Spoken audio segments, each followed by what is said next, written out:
অনেকেই আপনাকে অনেক স্বপ্ন দেখাবে, অনেক সুন্দর সুন্দর রসের কথা শোনাবে, কিন্তু বাস্তবতা বড়ই কঠিন, বাস্তবতা খুবই কঠিন। আসলে যারা এখানে আছে এবং যারা কাজ করতেছে রাতের পর রাত, দিনের পর দিন। Welcome to back my another video, my beloved brother and sister. This is Ibrahim in front of you, Maldivian expert here as well as English learner.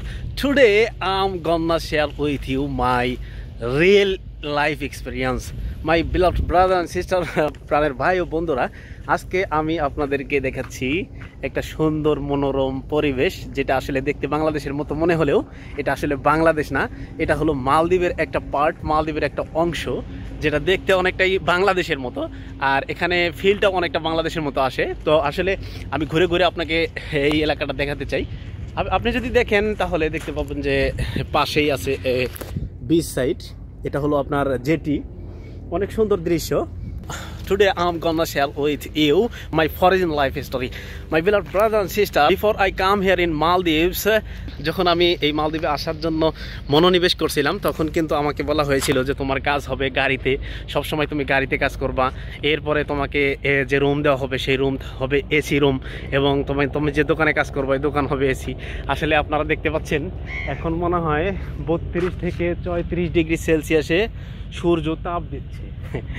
আসলে এটাই হলো প্রবাস। আর সবচেয়ে বড় কথা হলো, যখন আপনি প্রবাসে আসার জন্য মনোনিবেশ করবেন তখন অবশ্যই আপনাকে এটা মাথায় রাখতে হবে, এটা মনে রাখতে হবে যে প্রবাসে যে কাজই দেওয়া হোক না কেন আমাকে করতে হবে। কারণ এটা আমার বাবার দেশ না যে আমি একটা কাজ চেঞ্জ করে আরেকটা কাজ করব, একটা কাজ চেঞ্জ করে আরেকটা কাজ করব।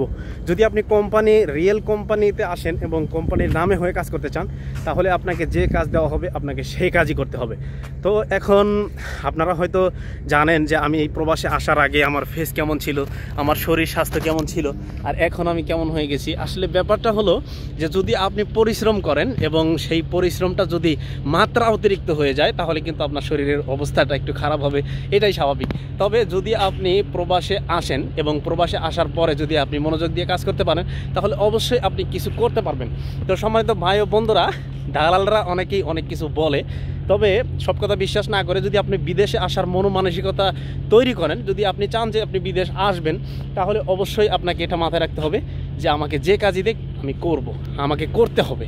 যদি এই মন মানসিকতা তৈরি করতে পারেন তাহলে আপনি প্রবাস আসবেন, আর যদি তৈরি করতে না পারেন তাহলে প্রবাস আসার দরকার নেই ভাই।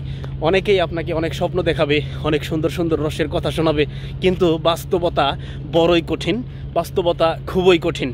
আসলে যারা এখানে আছে এবং যারা কাজ করতেছে রাতের পর রাত, দিনের পর দিন, ডিউটির লেভেল ঠিক নাই, কত ঘন্টা ডিউটি তার ঠিক নাই, ওভারটাইম করার পরেও ওভারটাইম যখন মেলে না তখন কিন্তু আপনার মন আপনি নিজেকে কন্ট্রোল করাতে পারবেন না। তো মাই beloved brother and sister, my last information like this: if you want to come in others country, then you have to do everything. অবশ্যই আপনাকে সব কিছু করার মন মানসিকতা নিয়েই এখানে আসতে হবে। Thank you so much. ভালো লাগলে অবশ্যই লাইক, কমেন্ট এবং শেয়ার করবেন, পাশে থাকবেন। আসসালামু আলাইকুম ওয়া রাহমাতুল্লাহ।